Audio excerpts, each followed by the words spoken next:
It's been 3 weeks since Governor Gavin Newsom announced the U.S. Department of Justice has been investigating him and his wife. The governor said investigators contacted about a dozen family, friends, and associates. And law enforcement sources have said there are multiple investigations underway involving people associated with the governor. Of course, our political director, Ashley Zavala, has been digging into this, following up on this. So what are you hearing, Ashley? Yeah, again, I mean, it's been 3 weeks. As of today, neither the governor nor first partner have been served subpoenas. Also, they have not been contacted for interviews by federal investigators. All of this according to the governor's office today.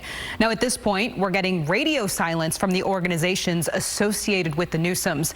Now, just to recap, again, 3 weeks ago, the governor said that he and his wife were under investigation by the U.S. Department of Justice. The governor's office last month said they believed federal authorities subpoenaed the banks used by organizations and businesses the governor and his wife oversee. Last month, law enforcement sources unauthorized to speak publicly about this told us there are multiple investigations. One related to the tax activity involving Siebel Newsom's nonprofit organizations. Another is apparently related to staff in the governor's office, including Newsom's ex-chief of staff, Dana Williamson.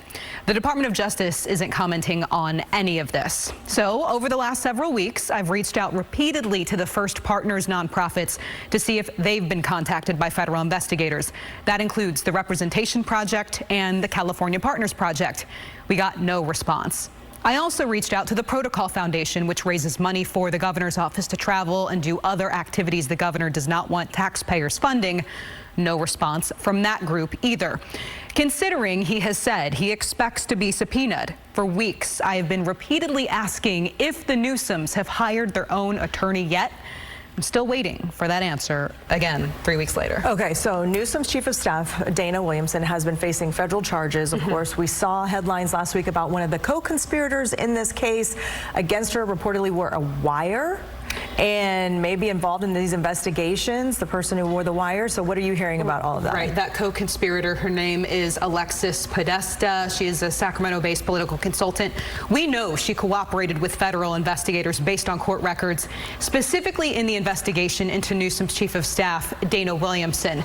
Now, Newsom's office is saying there is no evidence that the alleged use of a wire on Podesta is in any way connected to the governor.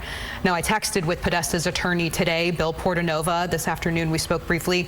He told me right now he has no comment on any of this. So that's where we're at. Very interesting. Yeah, still waiting for those answers. Yep. All right, Ashley, we know you asked the questions. Thank you so much.